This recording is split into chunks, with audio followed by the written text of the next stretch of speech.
कुरान में है, एक नजफ में मेरा अली है, एक गली ईरान में है, हम पल्ला दोनों की सखावत कुदरत की मीज़ान में है। मोहम्मद और Mohammad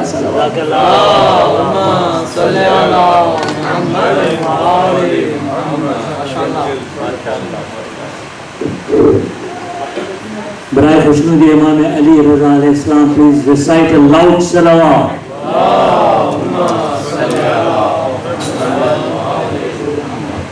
Before I request Maulana, I'll request the sisters to please come and join us in the main hall. We are going to request Maulana to address us tonight. Please recite a loud salawat.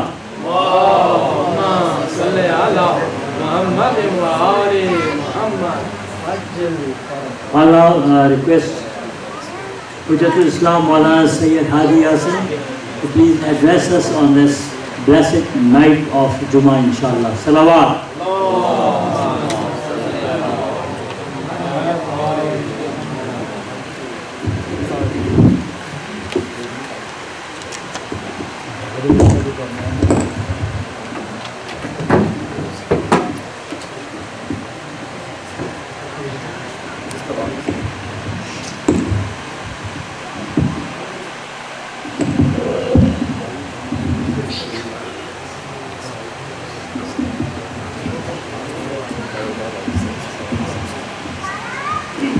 السلام عليكم ورحمة الله. أعوذ بالله من الشيطان اللعين الرجيم. بسم الله الرحمن الرحيم. الحمد لله رب العالمين. الصلاة والسلام على سيدنا ونبينا أبي القاسم المصطفى محمد. اللهم صل على محمد وعلى أهل بيته السيدين الطاهرين واللعنة الدائمة على أعدائهم أجمعين من الآن إلى لقاء يوم الدين. بسم الله الرحمن الرحيم. رب اشرح لي صدري ويسر لي أمري واحلل عقدة من لساني يفقهوا قولي. Ya Allah, inshallah, accept our prayers, our amal, our du'as, inshallah, and reward us tonight in this great occasion, in this great location. Actually, recite another salawat ala Muhammad wa ala Muhammad. Allahumma salli ala Muhammad wa ala Muhammad. Congratulations, this ayyam, days, nights, we call it the week of Kiram, or the 10 days of Kiram, the wiladat of Hazrat Ma'sooma salamu alayha, all the way to wiladat of our beloved Imam, 8th Imam, Imam Mubrida alayhi salatu wassalam.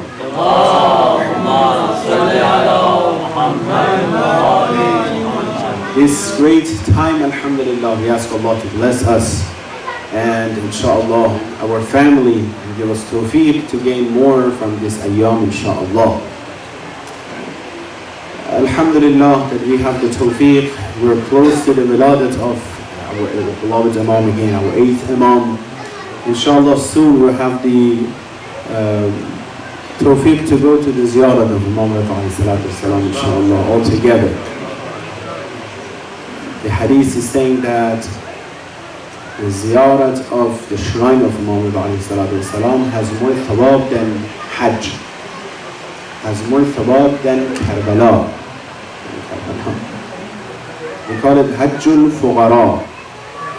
Those who cannot afford to go to Hajj, go to Mashhad, the shrine of Imam alayhi salatu wasalam. Although from here, it's expensive. Alhamdulillah that we are so blessed to be among the followers, inshaAllah, and muhibbeen of Imam alayhi salatu wasalam. Last 2 weeks actually, we had a discussion about the maqam of Imam and the position of Imam and Imamat. And we mentioned that Imam, Ma'soom and infallible Imam is not a grand ayatollah, is not a grand scholar, is not a great and very genius person, is not a very successful person that we define this way. And very pious people, no, it's not the definition of Imam. Imam Ma'soom is Hujjat of Allah, is above and beyond these definitions, right? Well, I would like to start with this actually and ask you this question. It might be very simple, but very challenging at the same time. How do you define Imam? Imam, infallible Imam. What is the definition of Imam that you believe in? Bismillah. Who is Imam? A very simple question, right? Let's see what is the definition of Imam that you believe in. He's mansoob and assigned by Allah subhanahu wa ta'ala. Okay. He is the Khalifa of Allah. What do you mean by Khalifa? Okay. Okay. What else? It's a very simple question. You're all mashallah follows Ahlul Bayt. You have to have some definition about it. He is what? Proof of Allah. What do you mean? Without Imam. Okay. Okay. Bismillah. He's the mehbar and acts in this world. Okay. What do I say?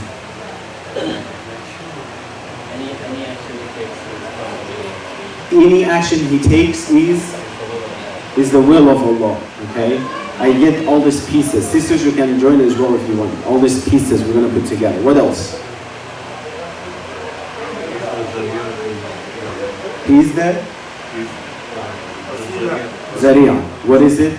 What does it mean? To reach salvation. He's the wasila.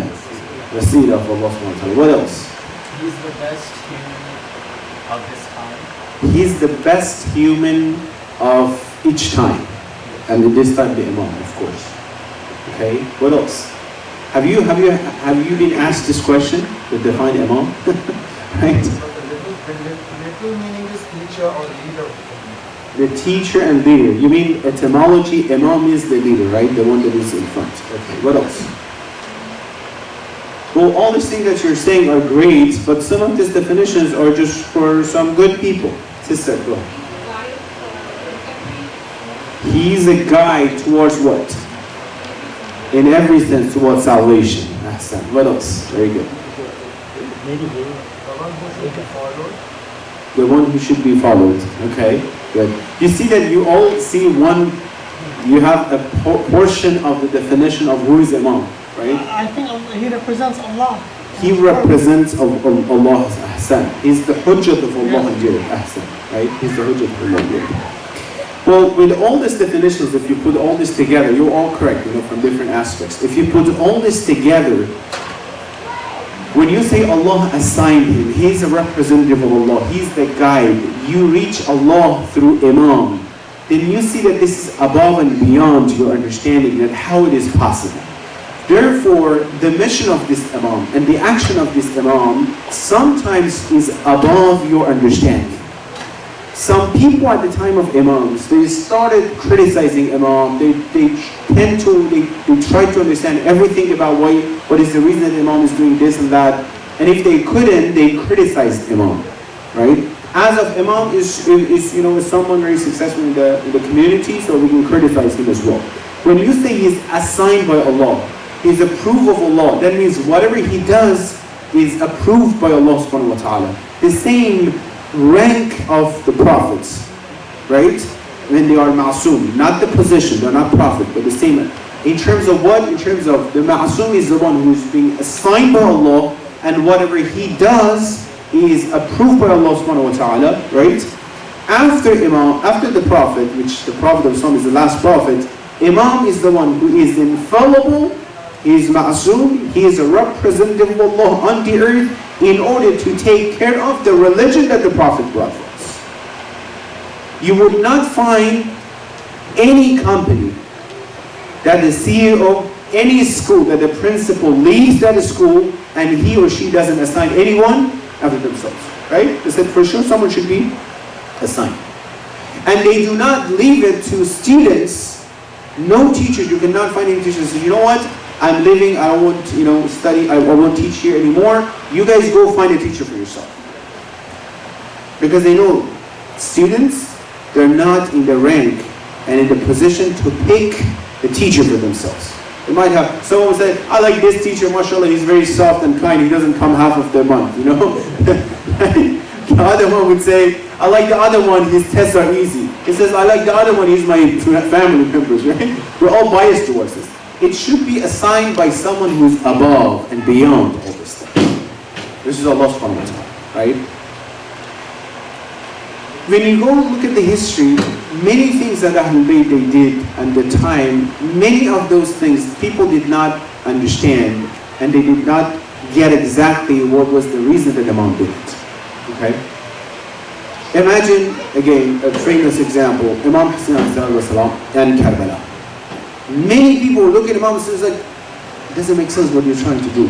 You know that if you go there, they're going to kill you. Why are you going there? You shouldn't go there. It's 2 times 2, 4. Why are you going there, right?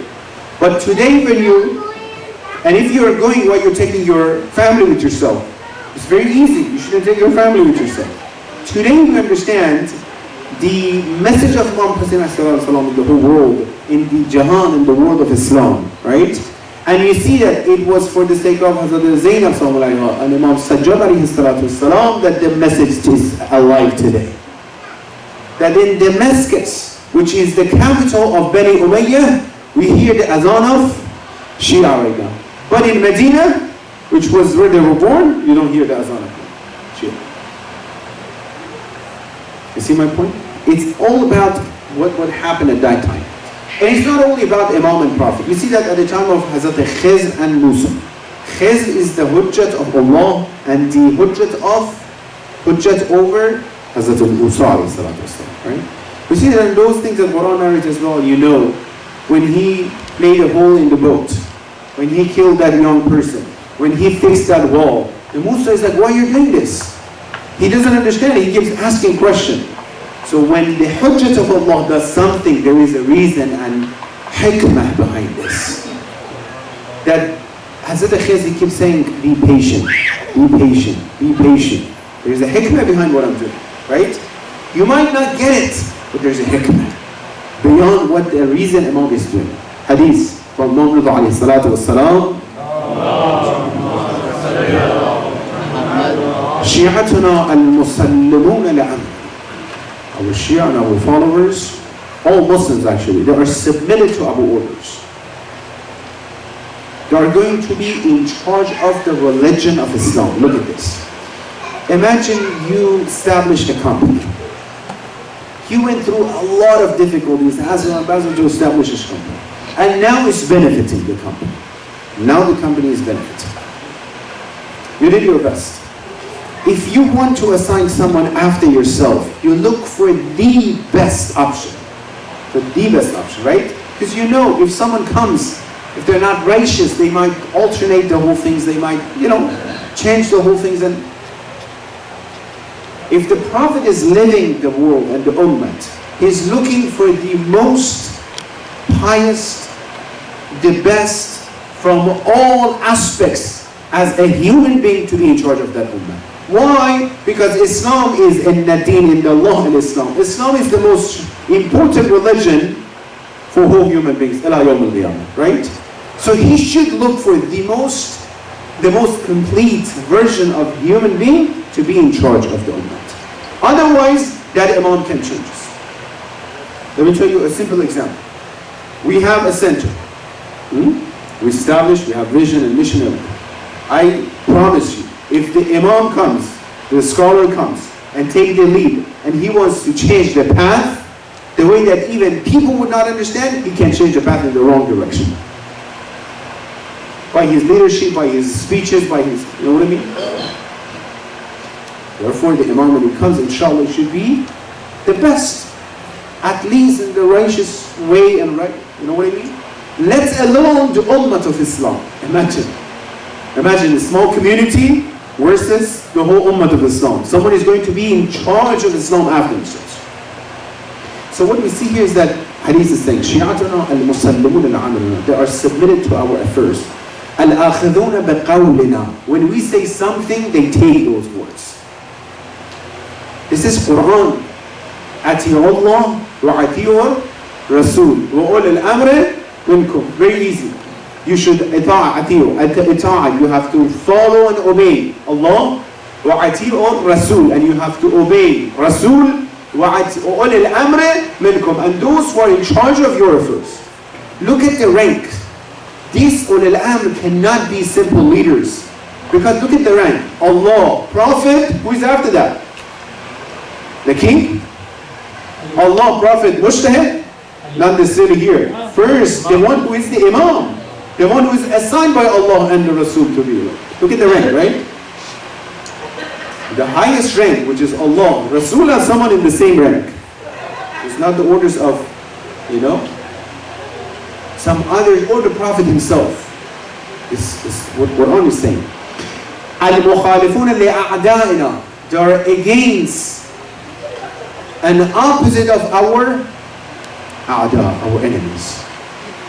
فَمَنْ لَمْ يَكُنْ كَذَلِكَ فَلَيْسَ مِنَّا. Those who are not like this, they are not from us. They're not from us. Imam Rida is one of those imams, the Hujjat of Allah, that has been forced to immigrate from Medina to Ma'rifah, Khurasan. He has been forced to do that. And he was forced to accept to be Wali Ahd of Ma'mun. Wali Ahd means what? The successor of Ma'mun after himself, right? So Ma'mun, who is he? The Khalifa Abbasi. He kills people left and right and are looking for money and thirsty of positions. Many people at that time came to Imam and said, why are you doing this? Astaghfirullah. Your father was imprisoned by Harun. Why are you accepting to be the successor of Ma'mun, this person who killed his brother, Amin? Trying to do what? The same thing that people in the time of Imam Hussein tried to do that. Hussein, why you're going to Kufa? You don't even say why to Imam Rasul. You don't even question that because it's above and... Right? Why are you doing this? But today look at the blessings of immigration of Imam Rasul ﷺ to Marwan Khurasan. You see that, right? Look at Qom right now. The state of Marja'iyya. Because of Imam Hazrat Ma'soom came to Qom. And because of that, we look at the Qom and the position of the maqam and the state of Marja'iyya and ilm and knowledge right now.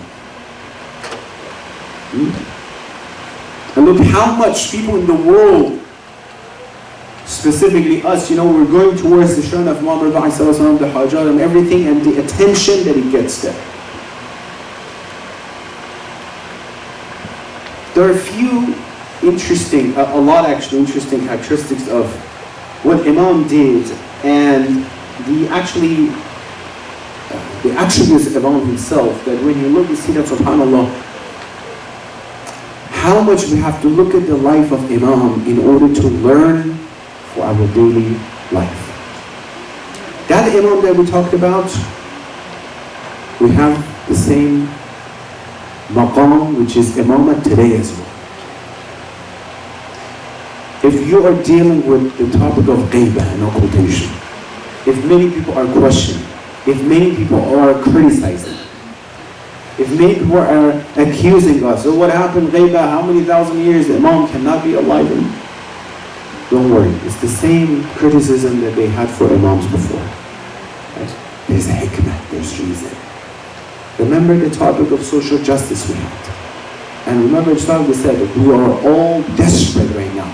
It should be hopeless because we do not have the representative and the hujjat of Allah among us. We're desperate. Whatever you do, you try to be the best of all mu'mineen in this world, because the Imam is not physically actually in charge right now, something big is missing. We're being punished.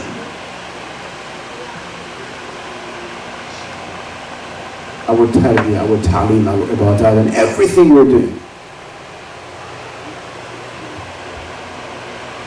One of the characteristics of Imam Rizal, one of the titles of Imam Rizal, they call him Alima al Muhammad sallallahu alayhi wa sallam. The Alim and the scholar of Al Muhammad. Well, why don't you call Imam Sadiq, Imam Baqir, the more famous of ilm and knowledge? Huh? At the time of Imam Rizal was a very critical time. You heard about 7 Imamis, right? Or Waqifi. At the time of, after the Shahadat of Imam Musa Kazim, he had a representative, his name was Ali ibn Hamza. Ali ibn Hamza. He was the Vakil of Imam Kazim. Look at this. Vakil of Imam Kazim. Imam Kazim was giving him all the monies. Anybody was coming to Imam, he says, go to him. Any money, taking money, go. The Vakil, he's attorney of Imam. Everything is judgment. After the Shahadat of Imam Kazim is Ali ibn Hamza. He has a lot of money, right? All the money that belongs to Imam, and Imam was in prison. He looked and says, well, if I accept the Imamat of Imam Rizal, I have to give all this money to him. So he says, no more Imam. After who? After Imam Kazim. Waqifi, Waqf. You don't go to the next Imam. Who are you of this money, right? Now a lot of people are confused. What the Vakil of Imam Kazim is saying, there is no Imam after this, so there should be Imam. Well, one of the brothers of Imam Rizal said the same thing as well. He was looking for the power as well. The Imam Zadeh, he said the same thing as well. Well, it's not that odd because the son of Luke, right? But look, people that are so confused. So the Vakil of Imam is saying there's no Imam. There's no 8th Imam. The brother of, the son of the Imam says so there shouldn't be an Imam there. Right? Be careful at your time when Haqq and Batil mix together. Be very careful because Batil comes with the libas of Batil, with the clothing of Batil. Haqq, sorry. Batil comes, something that is voided and wrong and unrighteous comes with the cover of Haqq and truth. And present itself as Haqq. Look in the whole world. In the war, Safin, Rasulullah Muhammad sallallahu alayhi wa sallam.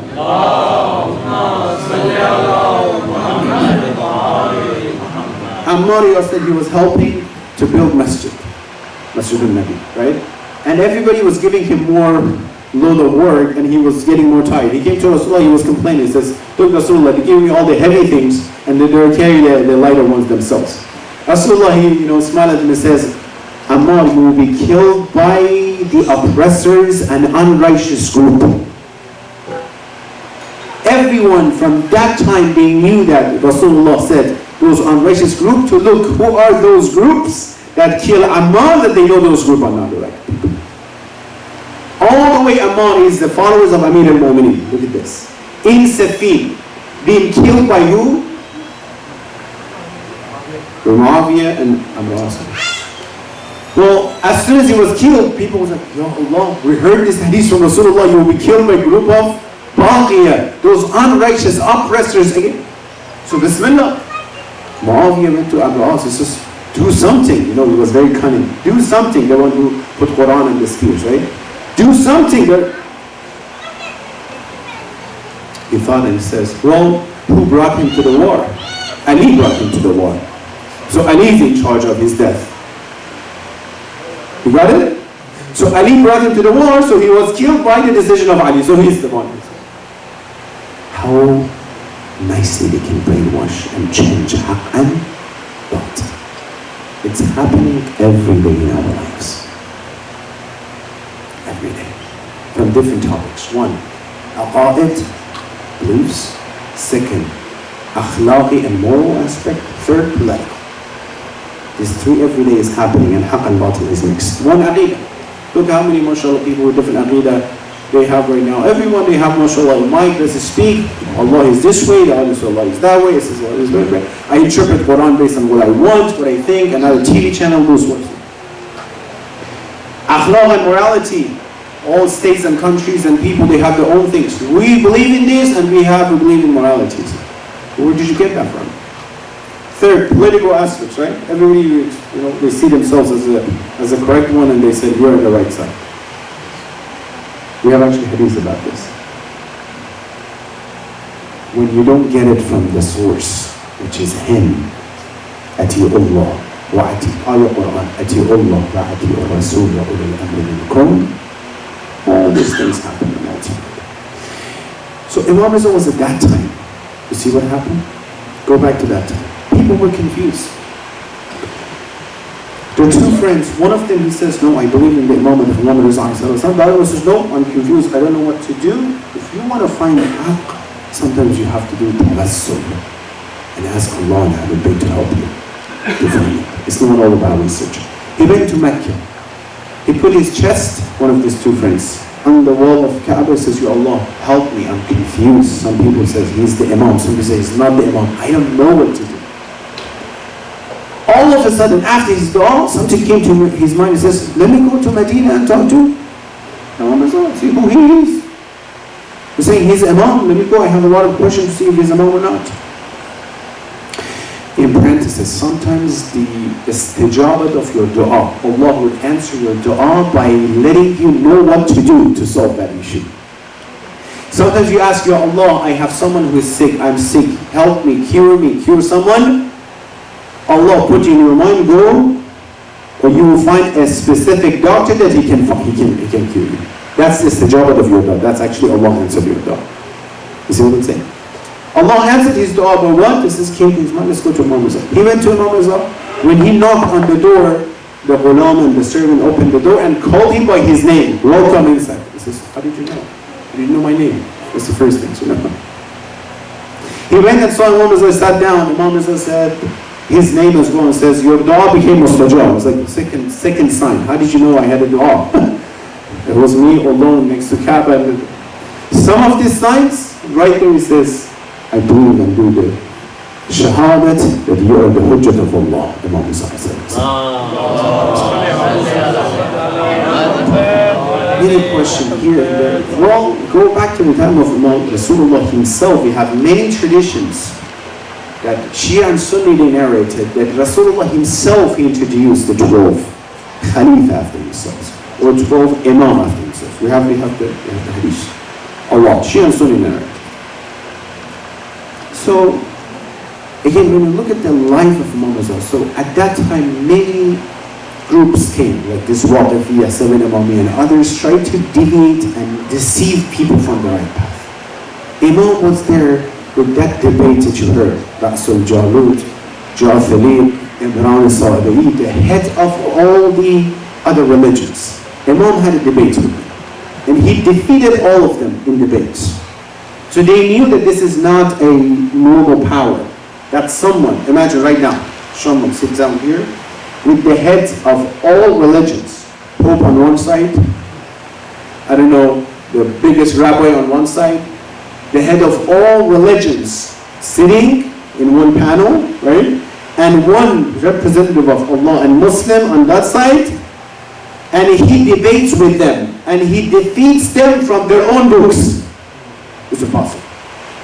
Well, maybe I studied a lot in Christianity, maybe in Judaism, not from their own books, every single thing. Verses so-and-so, page so-and-so. When Imam Rizal defeated them, they're like, okay, that's above and beyond what we can understand. And was at that time that people realized a little bit the maqam and the position of Imam, who is Imam. Before then, they thought Imam is a very successful and mu'min and pious people. Right? That's why we call him Alim ala Muhammad. He saved people by his knowledge from this deviation, from this deception, from these issues. We have to ask every day in Salat, we say, Ihdina as-sirata Ihdina as-sirata Alhamdulillah, so memorize that. What are you asking about? اهدنا الصراط المستقيم. الصراط المستقيم, I thought I mean the صراط المستقيم, the righteous path and the right path in Islam. Why you keep asking every day? Have you thought about this? Every day, 10 times, you ask this in your salah. Ya Allah, صراط المستقيم, صراط المستقيم. You have to keep analyzing yourself. You have to keep looking at yourself. You have to keep evaluating your path to see where you are. All of us. To make sure we're in the right path. Right decision. It can be a marriage. It can be choosing a major. It can be choosing that friend as friendship. It can be having that job. Anything. Because any of these things can change my path. It can be a business. I open a business, right? You come out to the masjid, I see the office because I'm busy, right? I'm much more professional. I'm too good to come to the center. I'm the CEO of so-and-so, right? Maybe it gets bankrupt and come back to ICC.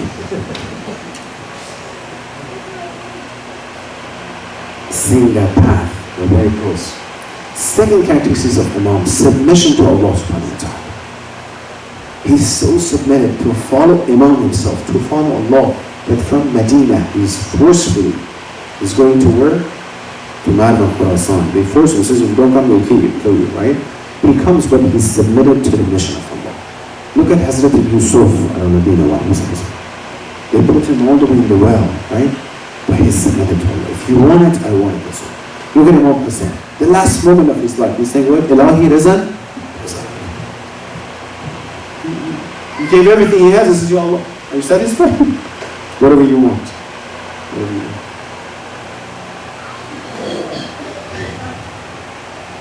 Third, not being deceived by this dunya. Qiyasat, being so smart. Al-mu'min kayyas. Mu'min should be smart. You should not be deceived by this world or by people who are going to deceive you. Don't be deceived by lifestyle of some people. Don't be deceived. You go to Instagram, you see, mashallah, the closet of that lady, 200 pair of shoes. Look at the clothing that she has. Look at the lifestyle. Look at the, believe me, that's going to affect us. All of us. Don't say it's not going to affect me. All of us. You look at that lifestyle, you start questioning yourself. If they are living, then what we are doing then? Then imagine the effect of that on your spirituality and your divine position, right? Because it's all about dunya representation, right? Imam Rizal, he had the whole position. Well, after Mamun, you can take the charge. You can be the leader. You can have the position. You can justify for yourself this role. I'll wait a little bit. Well, he didn't accept it. Apparently, he accepted because they're going to kill him. But when he is living in Medina, he tells his family to cry after me. When I'm living, cry for me. Well, people know it's supposed to be a happy, travel and trip. It says, and he going to do without to Rasulullah. That means it's the last time I'm seeing you. That means it's chaos, it's smart. He's showing to people, I don't want to go. They're forcing me to go. He's saying his family to cry for him. Who would do that? And there's no return. To go against Ma'mun and his position. Salawat ala Muhammad wa ala Muhammad. So as you see here is this, what we have to see today, going back to our time, the time of the Imam Masum. Well, all the school of thought and all religions believe in, like I said, Mahdawiyah. I keep saying. All religions believe in a Savior will come. All the school of thought in Islam, they believe in the concept of Mahdi and Mahdawiyah because it's hadith from Rasulullah himself. Right? But when you look at this, he said, we are exactly in one of those times. If people at that time, like that guy, he was confused between the Imamat and Muhammad or not. Today, many of us were confused our whole life in one of those things. Aqa'id, beliefs, moralities and akhlaq and ethical aspects, or in political aspects. One of these three were confused sometimes, or maybe all. Missing the point, like I said, that we should be all looking for the zuhur and the appearance of the one, that Imam, to come and help. Hadith from Imam Rizal, from Imam Zahra. Every single of them talk about the zuhur, talk about, we're waiting for Mahdi.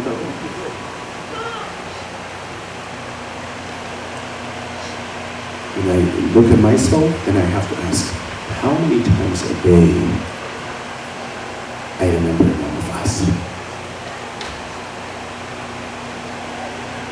How many times a day I feel that I'm missing something?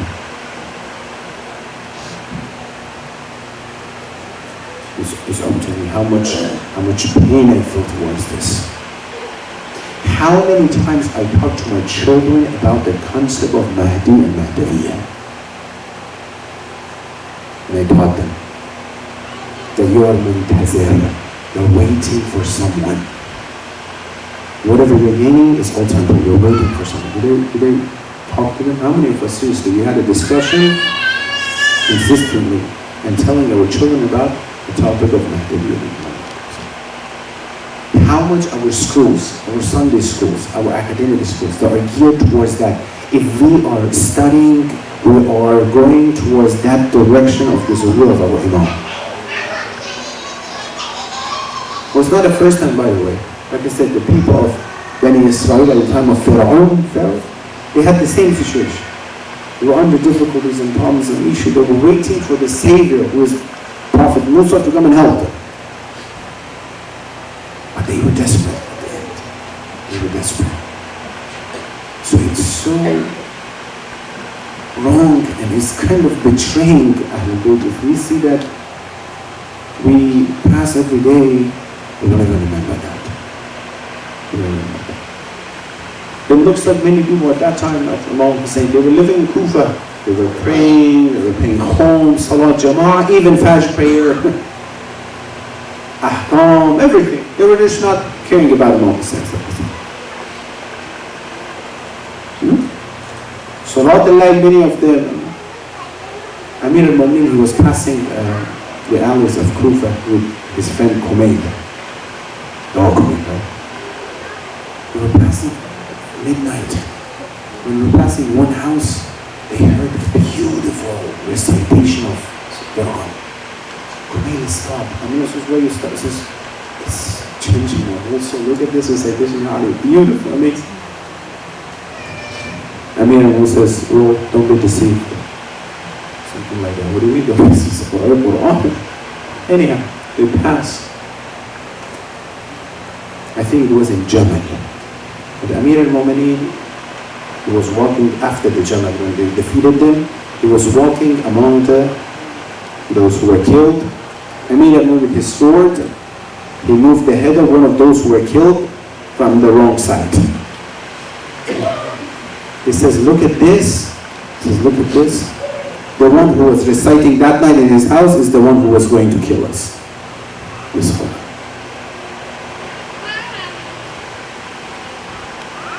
Haqq and batil can be mixed. The only way that you can find haqq is to be submitted to Allah subhanahu wa ta'ala and to get haqq from His side. To get haqq from His side. That's the only way that you can. And I'll finish with this. To periodically remind ourselves about that we're missing something. I would say even put it in your reminder of your phone. At the beginning, to remind yourself, put a background of your phone, something about Muhammad. A reminder periodically every day about, did you remember Imam? Did you pray for Imam? Did you pray for him? Until you get used to this, right? Like you said, some people, they have some role models in their life. Every single day and night, they sleep and wake up with the remembrance of that. He has the picture of that, celebrity on his wall. Goes to sleep with looking at that. Wake up saying that. The keychain is that. Walking like that. Let alone Imam. Therefore, when it comes to this time, the wiladat of Imam, the shahadat of Imam, the wiladat of Imam Raza, it's all the time to what? Take a look at our path. See how much more we have to be dedicated to Islam. We have to find the path, inshaAllah, and be the good muntazireen, inshaAllah, for the zuhur of our Imam. Allahumma salli ala Muhammadin wa ala Muhammadin wa ajjal farajahum. Allahumma ajjal li waliyika al-faraj wal-afiyata wal-nas wa manja fi umrihi al-sharif wa zayyin al-arda batul baqa'ih waj'alna min awamihi wa ansarihi wa shi'atih ya Rahman ya Rahim thabbat qulubana ala dinik. Ya Allah, help us, give us tawfiq and opportunity to be among the true followers of Islam and Ahlul Bayt. Ya Allah, Ya Rahman, Ya Rahim, help us and help our youth, make them successful in dunya wal akhirah, remove obstacles towards their marriage. Ya Allah, Ya Rahman, Ya Rahim, those who have hajat and requests, give them all khair hajat. Those who are under difficulties and calamities and issues, provide opportunities for their freedom. Ya Allah, Ya Rahman, Ya Rahim, those who are sick, heal them all at this moment, and those who passed away, send the thabab and the barakah of this message to their soul. ورحم الله من يقرأ الفاتحة مع الصلوات.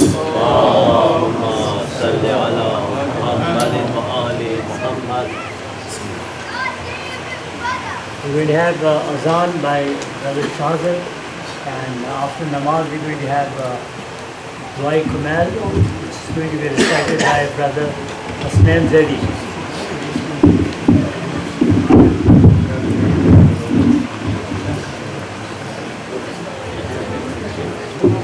اللهم بارك وسلم على النبي يا أيها الذين آمنوا صلوا عليه وسلموا تسليما.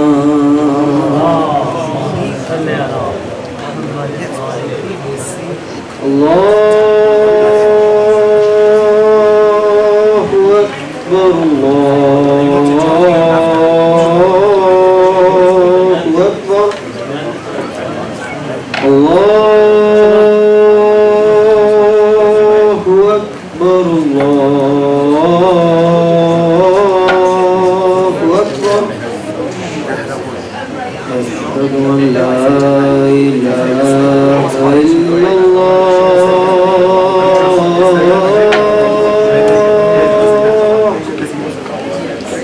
أشهد أن لا إله إلا الله.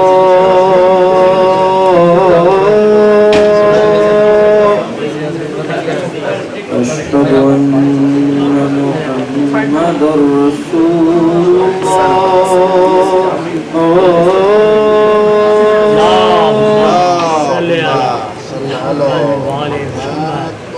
أشهد أن محمدا رسول الله.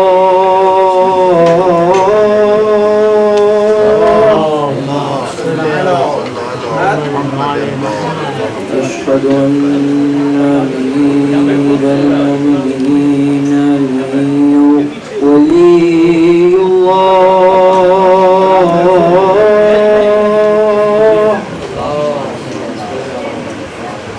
أشهد أن أمير المؤمنين عليا حجة الله.